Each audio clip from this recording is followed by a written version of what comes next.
If you're at all like me, God help you if you are, you like a little bit of an itinerary, so I'll tell you I'm going to read something by somebody who's not me, and I'm going to talk a little bit about that. And then I'm going to read something by somebody who is me, and that'll be the end of the show. So, let's start here. You got it.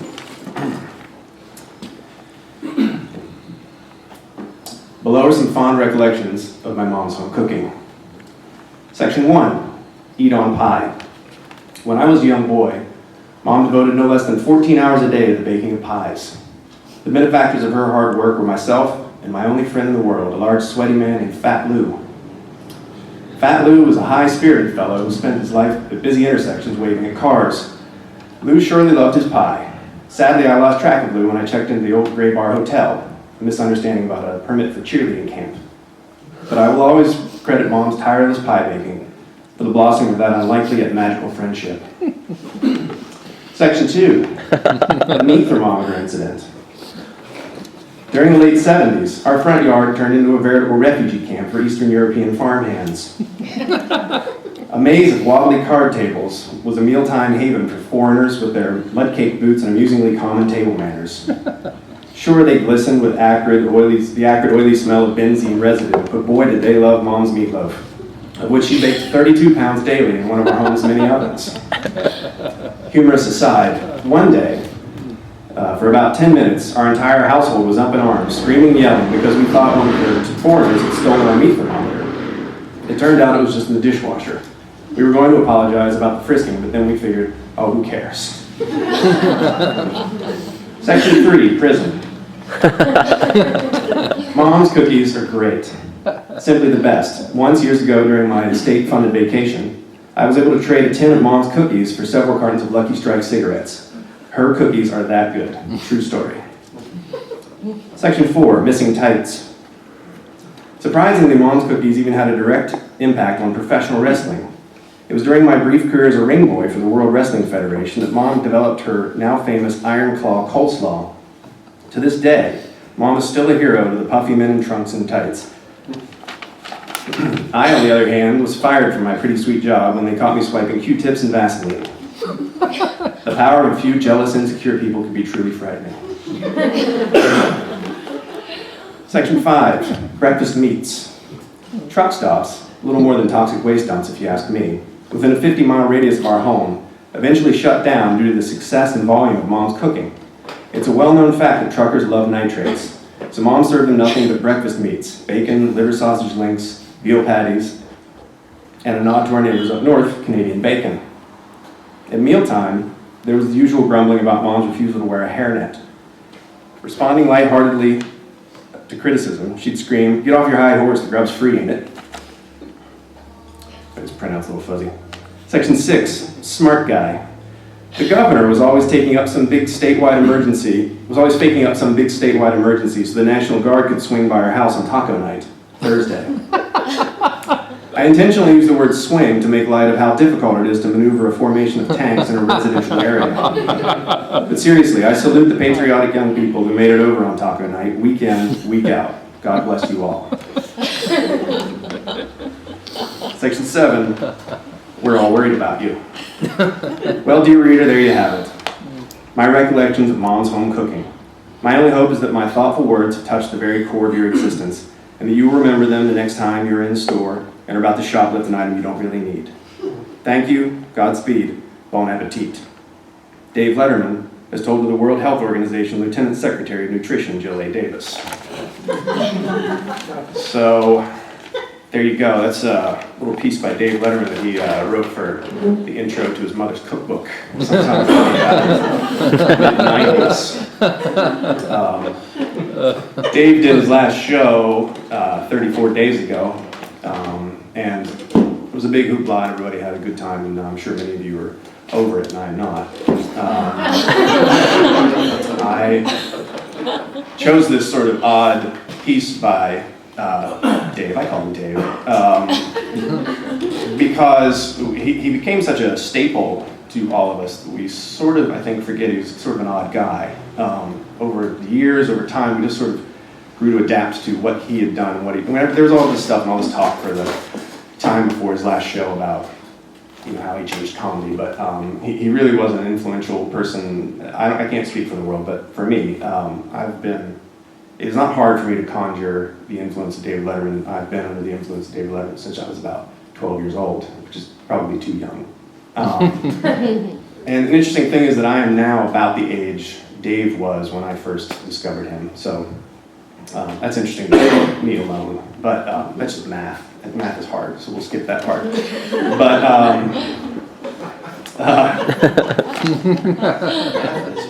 math is hard. So you're taking a lot of influences when you're younger. I, for one, am very glad that the influence of David Letterman is the one that stuck, because my life could have been completely different if all the hair metal had been the thing I'd stuck with. In my defense, it was the Times. Everyone was way into it. So I'm going to read this thing that I wrote specifically for this event. And there's a chance that you may not hear any direct influence of David Letterman in this, but I can assure you it's there. It's rooted in some small things: lists, absurdity, juxtaposition, patience. But there's also a lot of me in there. And you hear tale, or I did, maybe you don't speak for you, but of hermits who occasionally up in the woods who would not change their long johns all winter, and their hair would grow through the long johns. And so by the end of the winter, there was really no telling where the hermit ended and the long johns began. And the influence of David Letterman is a little bit like that with me. It's been too many winters to sort it out at this point. So one thing I want to, in the last month or so before he did his last show, there were all these pieces that were out, and I was gorging on all of them like some sort of hermit about to go into hibernation, and just think if I got as many Dave calories as I could, I'd be able to survive. And I was reading this piece in the New York Times. It was from the day before his last show, and I found it very interesting.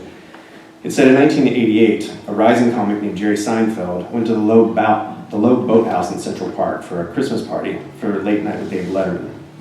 Mr. Seinfeld had just made a deal to do a sitcom for NBC, so he buttonholed Mr. Letterman in the corner of the restaurant and asked him for advice. Letterman said, "Just make sure if you fail, you did what you wanted to do."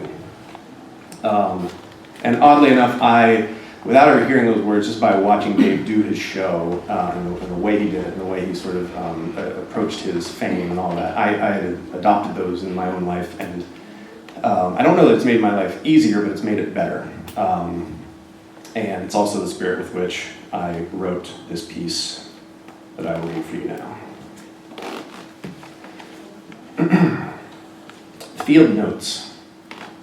Observations and Learnings from Camp Shortleaf by Donnie Simmons.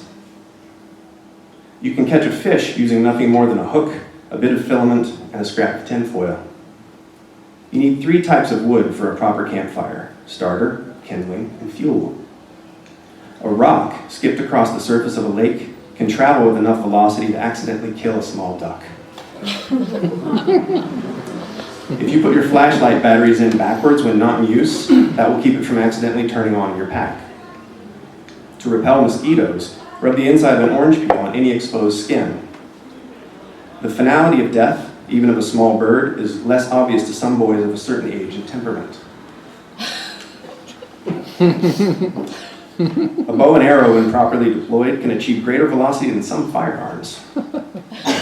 Raccoons can purr. Like cats, they typically purr when they feel content or safe. In dreams, small ducks can talk. You can tell the temperature by listening to a cricket chirping. Count the number of chirps in 14 seconds and add 40 for the temperature in Fahrenheit. If you apologize to a dead animal in your dream, people in real life can sometimes hear you. All ticks can carry disease, but only deer ticks can pass on troubling Lyme disease. A mouse can squeeze through a hole as small as a ballpoint pen thanks to its soft skull. Some nicknames are not given in a spirit of camaraderie.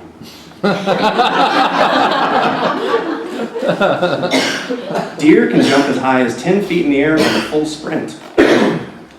If you cry in the far stall of the boys' restroom, even if you're completely alone, the echoes of your sobs can carry through the vent and be heard as far as the northernmost horseshoe pit. The woodpecker has a tongue that's up to 4 inches long to help it eat bugs, fruit, sap, nuts, and seeds. You can waterproof matches by dipping them in nail polish or paraffin wax. Underwear, when pulled, can stretch much farther than one would initially be inclined to believe. Although, like any physical material or human emotion, it has its breaking point. A foil packet of potatoes, salt pork, and carrots buried in the morning campfire coals will result in a perfectly cooked meal by the time you return from a 4-mile hike. Homesickness can have physical symptoms that are shockingly similar to real sickness. The s'more, classic campfire treat, can trace its origins as far back as the 1920s. Black bears can run at speeds of up to 35 miles per hour. When attending a co-ed dance, even if well populated, it's possible to feel very alone. After a few hours, a campfire can reach temperatures of 900 degrees Fahrenheit or more. Dancing is more difficult than the people on TV make it look. The canoe was derived from the word kinu, which means dugout. The first human campfires occurred nearly 2 million years ago. When you sit alone for a very long time at a dance at which you don't even want to be, you're happy to talk to anyone who approaches, even if it's a girl. Teen dances in the 1950s were sometimes called sock hops because dancers were required to remove their shoes to protect the varnished floors of the gymnasium. A complete stranger can feel sadness about a duck she never even knew.